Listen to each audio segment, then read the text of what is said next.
Olá, tudo bem com vocês?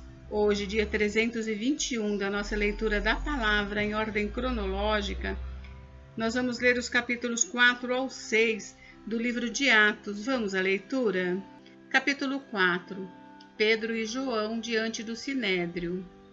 Enquanto Pedro e João ainda falavam ao povo, chegaram os sacerdotes, o capitão do templo e os saduceus, ressentidos porque os apóstolos estavam ensinando o povo e anunciando em Jesus a ressurreição dentre os mortos. Prenderam Pedro e João e os recolheram ao cárcere até o dia seguinte, pois já era tarde.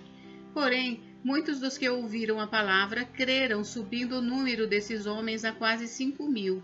No dia seguinte, as autoridades, os anciãos e os escribas se reuniram em Jerusalém com o sumo sacerdote Anás, com Caifás, João, Alexandre e todos os que eram da linhagem do sumo sacerdote.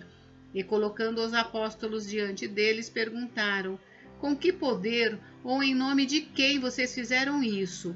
Então Pedro, cheio do Espírito Santo, lhes disse: autoridades do povo e anciãos, visto que hoje somos interrogados a propósito do benefício feito a um homem enfermo e do modo como ele foi curado, saibam os senhores todos e todo o povo de Israel que em nome de Jesus Cristo Nazareno, a quem vocês crucificaram e a quem Deus ressuscitou dentre os mortos, sim, em seu nome é que este está curado na presença de vocês.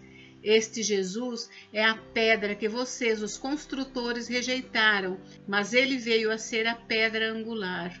E não há salvação em nenhum outro, porque debaixo do céu não existe nenhum outro nome dado entre os homens pelo qual importa que sejamos salvos. Ao verem a ousadia de Pedro e João, sabendo que eram homens iletrados e incultos, ficaram admirados e reconheceram que eles haviam estado com Jesus. Vendo que o homem que havia sido curado estava com eles, nada tinham a dizer em contrário, e mandando-os sair do sinédrio, discutiam entre si, dizendo: que faremos com estes homens? Pois todos os moradores de Jerusalém sabem que um sinal notório foi feito por eles, e não o podemos negar. Mas para que não haja maior divulgação entre o povo, vamos ameaçá-los para não falarem mais neste nome a quem quer que seja. Chamando-os, ordenaram-lhes que de modo nenhum falassem nem ensinassem no nome de Jesus. Mas Pedro e João responderam: os senhores mesmos julguem se é justo diante de Deus ouvirmos antes aos senhores do que a Deus, pois nós não podemos deixar de falar das coisas que vimos e ouvimos. Depois, ameaçando-os ainda mais, os soltaram, não tendo achado como os castigar por causa do povo, porque todos glorificavam a Deus pelo que tinha acontecido. Ora, o homem em quem tinha sido operado esse milagre de cura tinha mais de 40 anos de idade. A igreja em oração. Uma vez soltos, Pedro e João procuraram os irmãos e lhes contaram tudo o que os principais sacerdotes e os anciãos lhes tinham falado. Ouvindo isto, unânimes levantaram a voz a Deus e disseram: tu, soberano Senhor, fizeste o céu, a terra, o mar e tudo o que neles há. Disseste por meio do Espírito Santo, por boca de Davi, nosso pai, teu servo. Por que se enfureceram os gentios e os povos imaginaram coisas vãs? Os reis da terra se levantaram e as autoridades se juntaram contra o Senhor e contra o seu ungido. Porque de fato nesta cidade, Herodes e Pôncio Pilatos, com gentios e gente de Israel, se juntaram contra o seu santo servo Jesus, a quem ungiste, para fazerem tudo o que a tua mão e o teu propósito predeterminaram. Agora, Senhor, olha para as ameaças deles e concede aos teus servos que anunciem a tua palavra com toda a ousadia, enquanto estendes a tua mão para fazer curas, sinais e prodígios por meio do nome do teu santo servo Jesus. Tendo eles orado, tremeu o lugar onde estavam reunidos. Todos ficaram cheios do Espírito Santo e com ousadia anunciavam a palavra de Deus. A comunidade cristã. Da multidão dos que creram, era um o coração e a alma. Ninguém considerava exclusivamente sua nenhuma das coisas que possuía. Tudo, porém, lhes era comum.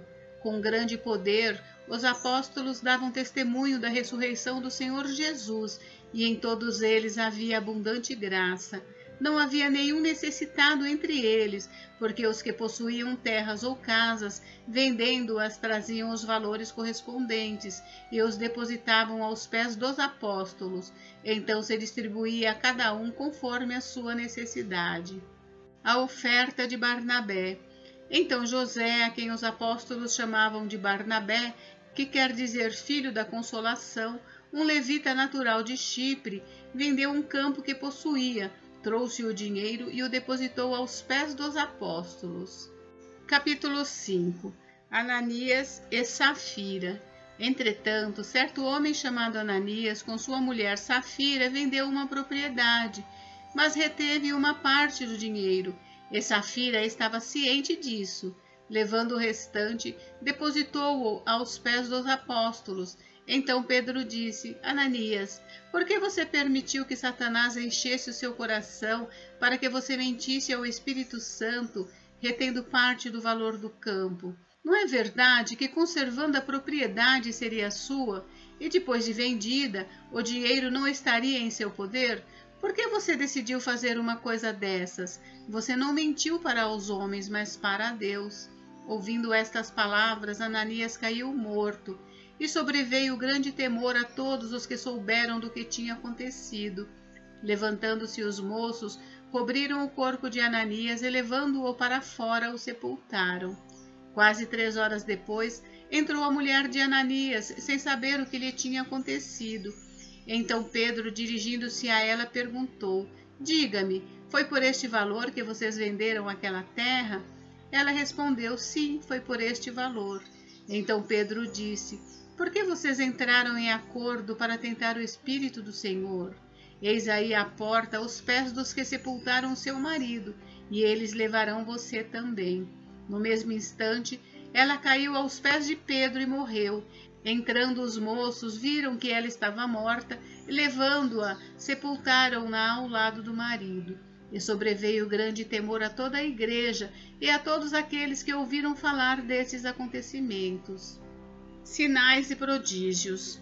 Muitos sinais e prodígios eram feitos entre o povo pelas mãos dos apóstolos, e todos costumavam se reunir de comum acordo no pórtico de Salomão, mas dos restantes ninguém ousava juntar-se a eles, porém o povo tinha grande admiração por eles.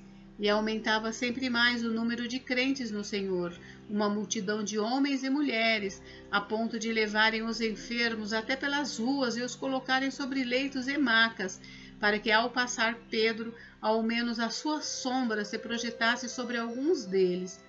Vinha também muita gente das cidades vizinhas de Jerusalém, levando doentes e atormentados por espíritos imundos, e todos eram curados. A perseguição aos apóstolos. Levantando-se, porém, o sumo sacerdote e todos os que estavam com ele, isto é, o partido dos saduceus, ficaram com muita inveja, prenderam os apóstolos e os recolheram à prisão pública. Mas de noite, um anjo do Senhor abriu as portas da prisão e, levando-os para fora, lhes disse: Vão ao templo e digam ao povo todas as palavras desta vida. Tendo ouvido isto, logo ao amanhecer entraram no templo e ensinavam. Quando chegaram o sumo sacerdote e os que estavam com ele, convocaram o sinédrio e todo o conselho dos anciãos do povo de Israel e mandaram buscar os apóstolos na prisão. Mas quando os guardas chegaram lá, não os encontraram no cárcere, e voltando relataram, dizendo: Encontramos a prisão fechada com toda a segurança e as sentinelas nos seus postos junto às portas, mas abrindo as portas não encontramos ninguém dentro. Quando o capitão do templo e os principais sacerdotes ouviram estas informações, ficaram perplexos a respeito deles e do que viria a ser isto. Neste momento, alguém chegou e lhes comunicou: Vejam, os homens que os senhores prenderam estão no templo ensinando o povo. Então o capitão e os guardas foram e os trouxeram sem violência, porque temiam ser apedrejados pelo povo. Trouxeram os apóstolos, apresentando-os ao sinédrio, e o sumo sacerdote os interrogou, dizendo: Não é verdade que ordenamos expressamente que vocês não ensinassem nesse nome? No entanto, Vocês encheram Jerusalém com a doutrina de vocês e ainda querem lançar sobre nós o sangue deste homem. Então Pedro e os demais apóstolos afirmaram: é mais importante obedecer a Deus do que aos homens. O Deus de nossos pais ressuscitou Jesus, a quem vocês mataram pendurando-o no madeiro. Deus, porém, com a sua mão direita, o exaltou a príncipe e salvador, a fim de conceder a Israel o arrependimento e a remissão de pecados. E nós somos testemunhas destes fatos, nós e o Espírito Santo, que Deus deu aos que lhe obedecem. Eles, porém, ouvindo isso, se enfureceram e queriam matá-los. O parecer de Gamaliel. Mas levantando-se no sinédrio um fariseu chamado Gamaliel, mestre da lei, respeitado por todo o povo, mandou que os apóstolos fossem levados para fora por um momento. Então disse ao sinédrio: Israelitas, tenham cuidado com o que vão fazer a estes homens, porque há algum tempo atrás se levantou Teudas, dizendo ser alguém muito importante, ao qual se juntaram cerca de 400 homens, mas ele foi morto, e todos os que lhe obedeciam se dispersaram e foram reduzidos a nada. Depois desse, levantou-se Judas o Galileu nos dias do recenseamento, e levou muitos consigo. Também este foi morto, e todos os que lhe obedeciam foram dispersos. Neste caso de agora, digo a vocês, não façam nada contra esses homens. Deixem que vão embora, porque se este plano ou esta obra vem de homens, será destruído. Mas se vem de Deus, vocês não poderão destruí-los e correm o risco de estar lutando contra Deus. E os membros do sinédrio concordaram com Gamaliel. Então chamaram os apóstolos e os açoitaram, e ordenando-lhes que não falassem no nome de Jesus, os soltaram. E eles se retiraram do sinédrio, muito alegres por terem sido considerados dignos de sofrer afrontas por este nome. E todos os dias no templo e de casa em casa não cessavam de ensinar e de pregar que Jesus é o Cristo. Capítulo 6. A escolha dos 7. Naqueles dias, aumentando o número dos discípulos, houve murmuração dos helenistas contra os hebreus, porque as viúvas deles estavam sendo esquecidas na distribuição diária.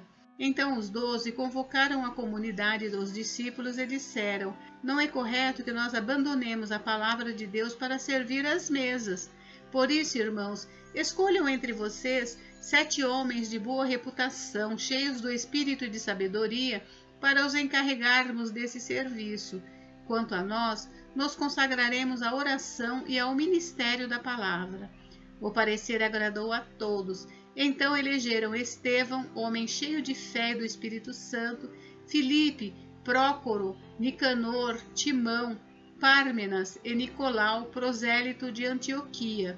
Apresentaram estes homens aos apóstolos, que, orando, lhes impuseram as mãos.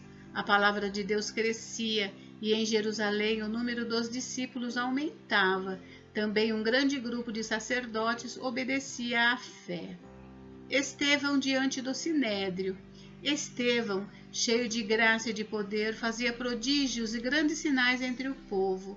Então, alguns dos que eram da sinagoga chamada dos libertos, dos sirineus, dos alexandrinos e dos da Cilícia e da província da Ásia, se levantaram e discutiam com Estevão, mas eles não podiam resistir à sabedoria e ao espírito pelo qual ele falava.